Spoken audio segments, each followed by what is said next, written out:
الحمدللہ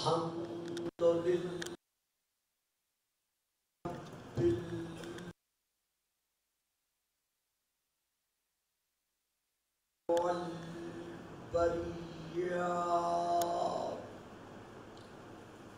وعالم الجہر والخفیات وبیدہ ملکوت الارضین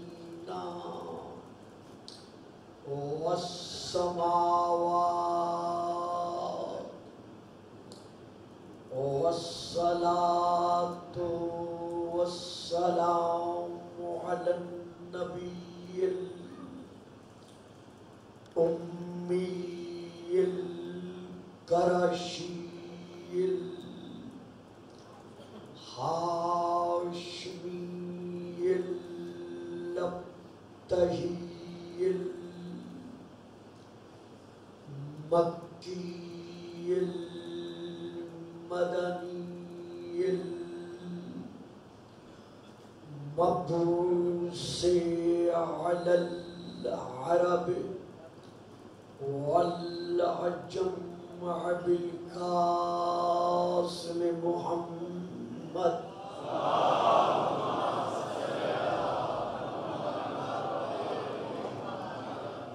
والصلاة والسلام على آل بیتہ ورسولہ الکریم وآلہ الطیبین الطاہرین المعصومین الشاکرین الراشدین المہدیین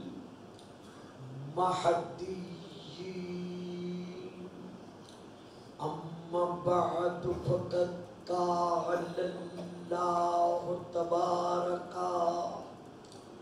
وتعالی فی کتابہ المجید وفرقانہ الحمید وقولہ الحق ولا تقولوا لمن يقتل في سبيل الله أموات بل أحياء ولكن لا تشعرون صلوات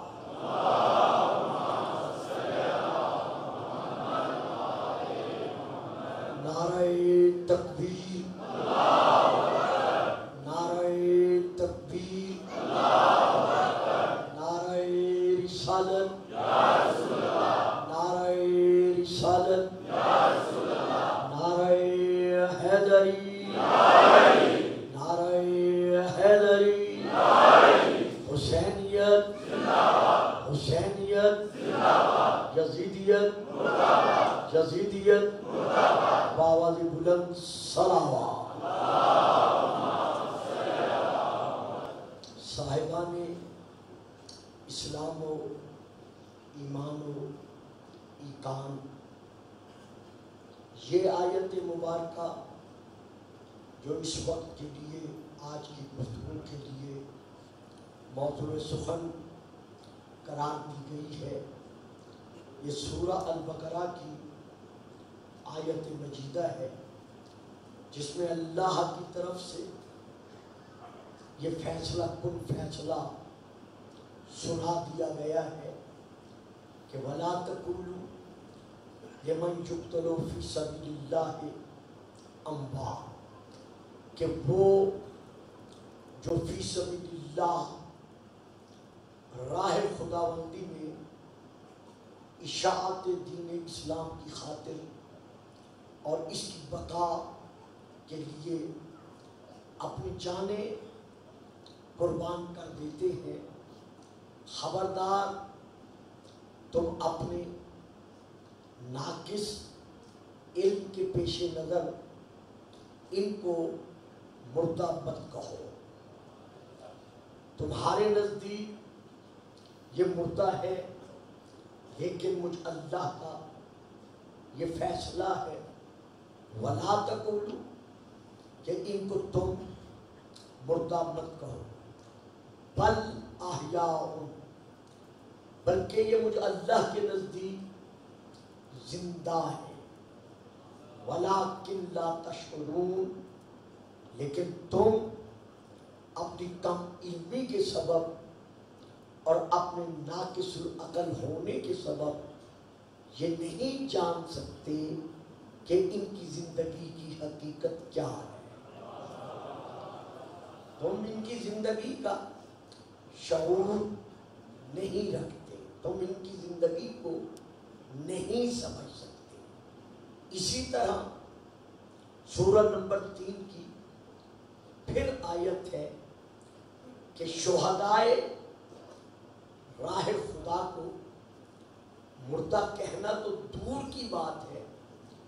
وَلَا تَحْسَبَنَّ الَّذِينَ قُتِلُوا فِي سَبِيلِ اللَّهِ أَمْوَاتًا بَلْ أَحْيَاءٌ عِندَ رَبِّهِمْ يُرْزَقُونَ کہ جو فی سبیل اللہ شہید کر دیے جاتے ہیں ان کو مردہ گمان بھی نہ کرو. یعنی مردہ کہنا تو دور کی بات ہے. وَلَا تَحْسَبَنَّ الَّذِينَ ان کے لیے گمان تک نہ کرو کہ وہ مردہ ہیں, بلکہ مجھ احکم الحاکمین کا یہ اٹل فیصلہ ہے, محکم فیصلہ ہے کہ وہ زندہ ہے اور اپنے رب کی بارگاہ سے وہ رزق دیے جا رہے ہیں. اب یہاں پر چونکہ میں کل بھی عرض کر چکا ہوں, پہلی تقریب میں میں نے کہا ہے کہ یہاں اکثر وہی نورانی چہرے میری تقریر میں جلوہ فکر ہے جو پیچھے وال تشریف فرما ہوا کرتے تھے. تو ان سب کو علم ہے کہ میں ان شبہائے مبارکہ میں فضائل نہیں پڑھا کرتا, لیکن تمہیدی طور پر میں ایک دو جملے ادا کر رہا ہوں, اور وہ بھی صرف تبرکاً. جب قرآن کا یہ فیصلہ ہے کہ شہداء کو, شہدائے اسلام کو مردہ مت کہو بلکہ وہ زندہ ہے, تو یہ تو ایک دعویٰ ہے نا قرآن کی طرف سے. یہ تو ایک دعویٰ ہے کہ جو شہداء اسلام ہیں وہ زندہ ہیں, وہ مردہ نہیں ہے. اگر آج کوئی غیر مسلم مسلمان علماء سے اس دعوے کی دلیل طلب کرے اور ہم اسے یہ کہہ کے چپ کرانا چاہیں کہ قرآن کہہ رہا ہے لہذا ہم مانتے ہیں, وہ کہے گا قرآن کہہ رہا ہے تمہارے لیے, یعنی تمہارا قرآن پر ایمان ہے نا کہ یہ کتاب اللہ ہے, یہ اللہ کی کتاب ہے. ذالک الکتاب لا ریب فیہ تمہارے نزدیک ہے, میرے نزدیک تو نہیں. تو جب تمہارا قرآن یہ دعویٰ کر رہا ہے کہ شہداء زندہ ہیں تو ہر دعوے کی کوئی نہ کوئی دلیل ہوتی ہے. اور پھر تم مسلمانوں کا یہ بھی محکم ایمان ہے کہ ہمارے نبی الانبیاء کی نبوت کو تسلیم کروانے کے لیے جو معجزات ہمارے نبی کو اللہ نے بخشے ہیں, ان معجزات میں سے ایک معجزہ قرآن ہے اور ایک معجزہ علی ہے. تو جس قرآن کو تم اپنے نبی کی نبوت اور رسالت کا معجزہ تسلیم کرتے ہو, وہ قرآن یہ دعویٰ کر رہا ہے کہ شہید زندہ ہے, ہمیں اس کی دلیل دو. جب وہ دلیل طلب کرے گا پوری دنیا اسلام کے مسلمان دلیل دینے کے لیے خاموش رہنا چاہیں تو رہ جائیں گے کہ کیا دلیل دیں, لیکن واحد دلیل ہے نواسہ رسول حسین کہ جس نے نیزے کی نوک پر قرآن سنا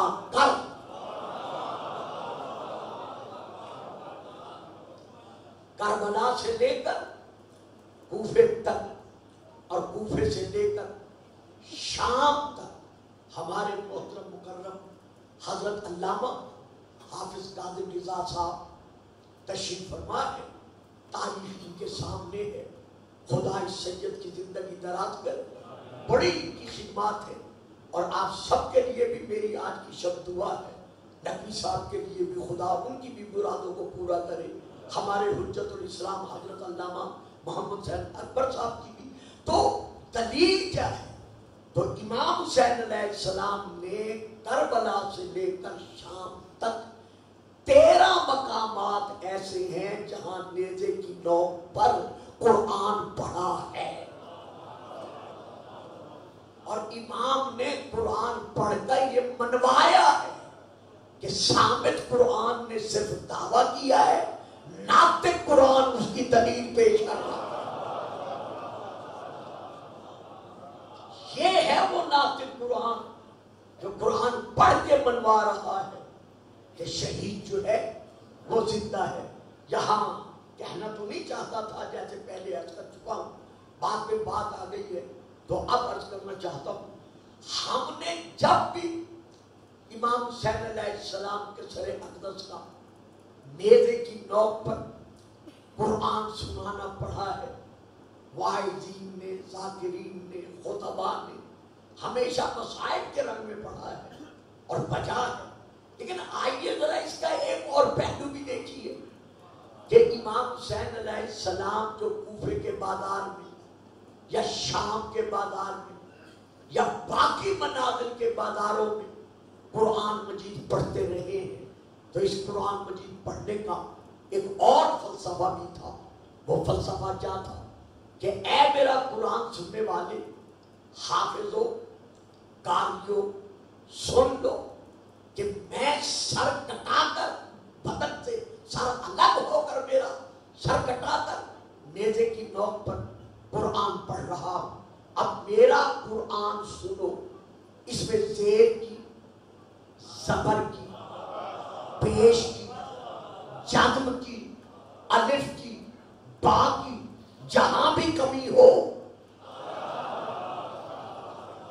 یعنی اس میں جہاں بھی کوئی غلطی ہو تم اس غلطی کو بیان کرو.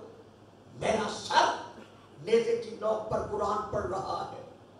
اب میں کون نہیں، میں جز ہوں. واہ میرے سامنے، میں پڑھ گیا آپ چپ کر گئے. میں حسین کون نہیں، میں حسین جز ہوں. حسین منی وانا من الحسین، میرا نانا کل ہے اور میں اس کل کا جز ہوں. کل صرف بیمار ہوا تھا،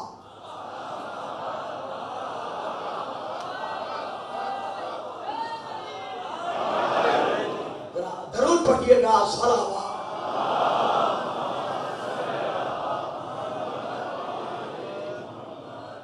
میں حسین کل نہیں ہوں، میں حسین جز ہوں. حسین منی وانا من الحسین، حسین مجھ سے ہے اور میں حسین سے ہوں. تو میں جز صرف بیمار نہیں بلکہ جتنے مصائب ہیں، جتنی تکالیف ہیں، میں جز اٹھا چکا ہوں، برداشت کر چکا ہوں. اور یہ انتہائی مصیبت ہے کہ سب تم سے جدا ہے، لیکن پھر بھی میں قرآن پڑھ رہا ہوں. قرآن سن کر مجھے بتاؤ کہ کہیں کوئی غلطی ہے. جب نہیں ہے تو پھر ماننا پڑے گا کہ میرے ذہن میں خلل نہیں پڑا.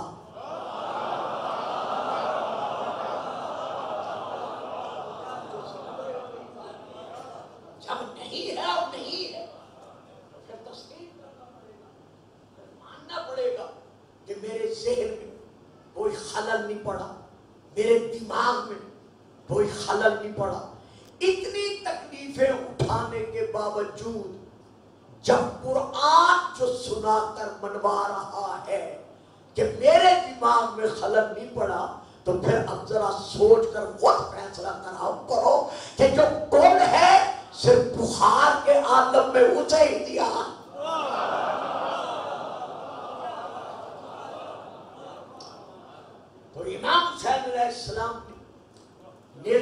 وقت پر قرآن سنا کر بہت بڑا مسئلہ ہمیشہ ہمیشہ کے لیے حل کر دیا. دوسرا امام نے ایک اور مسئلہ حل کیا. وہ کیا ہے کہ ہمیشہ وارث اپنی وراثت کا وارث رہتا ہے. ہمیشہ وارث اپنی وراثت کا وارث رہتا ہے. ایک ہوتا ہے حافظ پورا، ایک ہوتا ہے حافظ اور ایک ہوتا ہے وارث. ثم اورثنا الکتاب الذین اصطفینا من عبادنا، پھر ہم نے اپنی کتاب کا وارث اپنے بندوں میں سے ان بندوں کو بنایا ہے جن کو ہم نے چن لیا ہے. تم نے نہیں. بڑی مہربانی صاحب، جیتے رہے، سلامت رہے.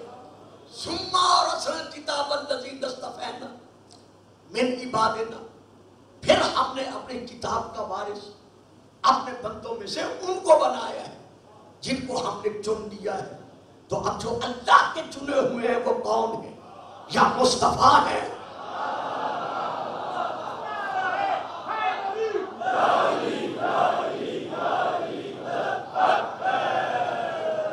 جنہیں اللہ نے چنا ہے، جو اللہ کے چنے ہوئے ہیں. ان اللہ اصطفیٰ آدم و نوح وآل ابراہیم وآل عمران، جنہیں اللہ نے چنا ہے وہ یا مصطفیٰ ہے یا مجتبی ہے یا مرتضیٰ ہے. درود پڑھیے گا. صلوات.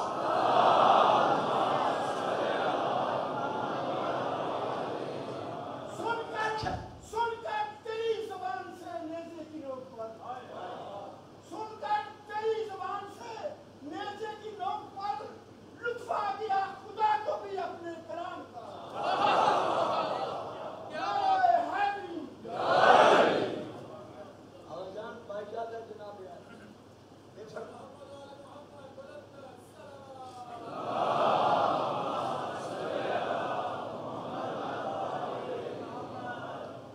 آواز بلند صلوات.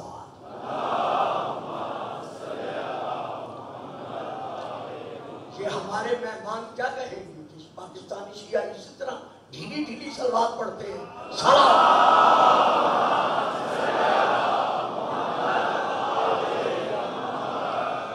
ثم اورثنا الکتاب الذین اصطفینا من عبادنا، پھر ہم نے اپنے بندوں میں سے جن کو چن لیا ہے ان کو ہم نے کتاب کا وارث بنا دیا ہے. تو میں نے عرض کیا نا، ایک ہے حافظ ہونا، ایک ہے وارث ہونا. حافظ اور ہے، حافظ اور ہے، وارث اور ہے. حافظ قرآن کا حافظ ہے، کوئی 3 گھنٹے میں قرآن سنا دیتا ہے، کوئی اس سے پہلے قرآن سنا دیتا ہے، کوئی ایک دن میں، کوئی 4 گھنٹوں میں، کوئی 8 گھنٹوں میں قرآن سنا دیتا ہے. لیکن کب تک سناتا ہے؟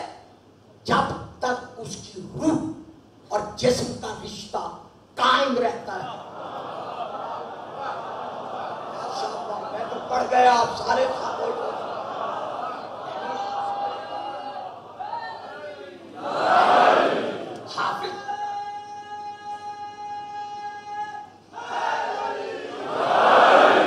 حافظ کب تک قرآن سناتا ہے؟ جب تک اس کی روح اور اس کے جسم کا رشتہ قائم رہ جاتا ہے.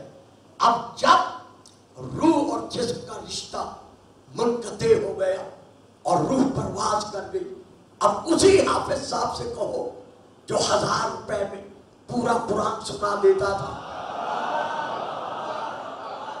کہ اب ہم آپ کو 50,000 دیتے ہیں، 1 لاکھ دیتے ہیں، 50 لاکھ دیتے ہیں. چلو پورا قرآن نہ سناؤ، 1 آیت سنا دو. نہیں سنائے گا. کیوں نہیں سنائے گا؟ اس لیے کہ حافظ ہے، وارث نہیں.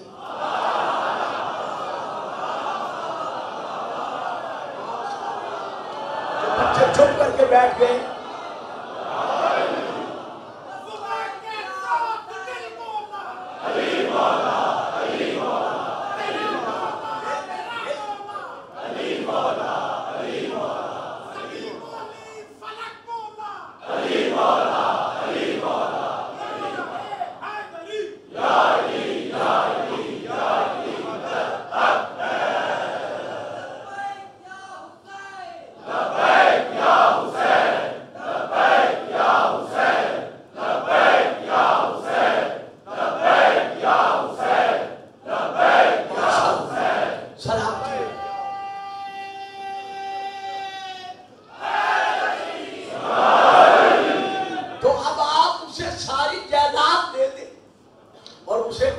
قرآن کا ایک حرف سنا دو، لیکن وہ نہیں سنائے گا. کیوں؟ اب یہاں پھر ایک بات ہے، کیا کروں، بس ان کی گداگری کا صدقہ ہے، بعد میں بات آ جاتی ہے. نہ یہ حافظ علم لے کے آیا،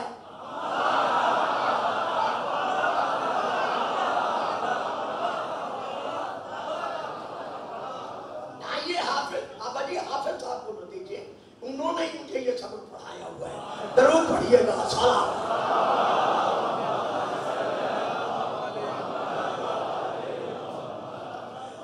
نہ یہ حافظ علم لے کے آیا اور نہ یہ حافظ علم لے کے گیا. جب دنیا میں آیا تھا، اخرجکم من بطون امہاتکم لا تعلمون شیئا.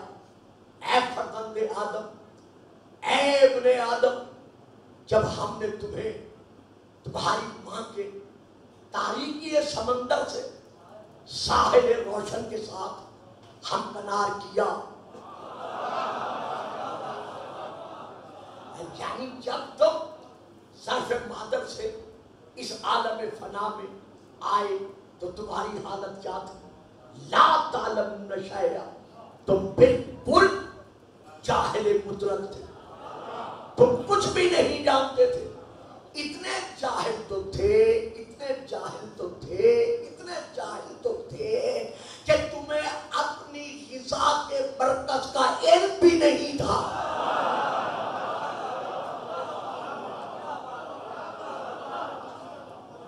بعد میں جیسے جیسے ہم نے تمہیں شعور کی منازل سے گزارنا شروع کیا، تم نے علم حاصل کرنا شروع کیا.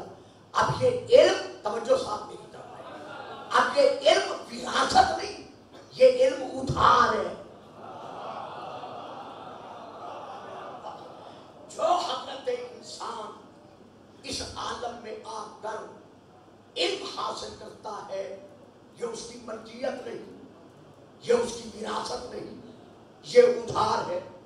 فلسفی بنا تھا نہیں، منطقی بنا تھا نہیں، لائر بنا تھا نہیں، ڈاکٹر بنا تھا نہیں، مدرس بنا تھا نہیں، مبلغ بنا تھا نہیں. تو کیسے بنا؟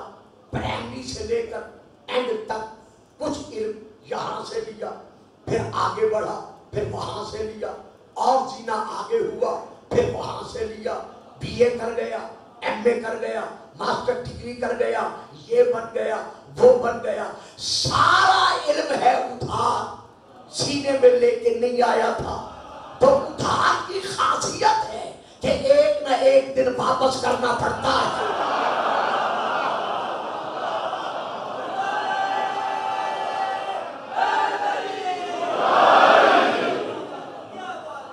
تو بیٹا بات سمجھ میں نہیں آئی؟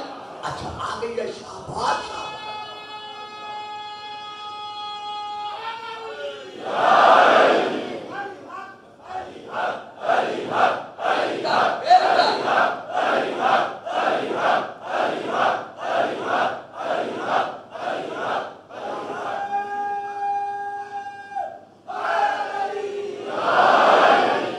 تو یہ تو آپ سب جانتے ہیں کہ ادھار کی یہ خاصیت ہے کہ ایک نہ ایک دن واپس کرنا پڑتا ہے. اب آئیے ذرا اسی میرے پہلے والی فکر پر کہ نہ یہ علم لے کے آیا اور نہ یہ علم لے کے گیا، اور مقابلہ کن کا کر رہا ہے؟ جو سینے میں علم لے کے آیا.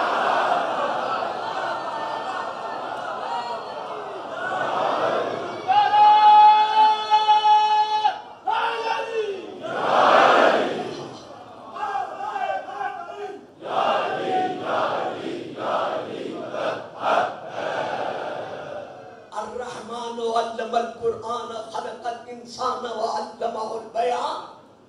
یہ رحمان ہی کی تو شان ہے. علم القرآن کہ اس نے پہلے قرآن کا علم بخشا، خلق الانسان پھر انسان کو خلق کیا. بھئی جب ساری قرآن کی آیات کے ایک ایک لفظ کی، حرف کی تفسیر اس نئی نسل کو سناتے ہو، بتاتے ہو، تو پھر یہ بھی بتاؤ کہ وہ کون سا انسان ہے کہ جس کا علم قرآن پہلے ہے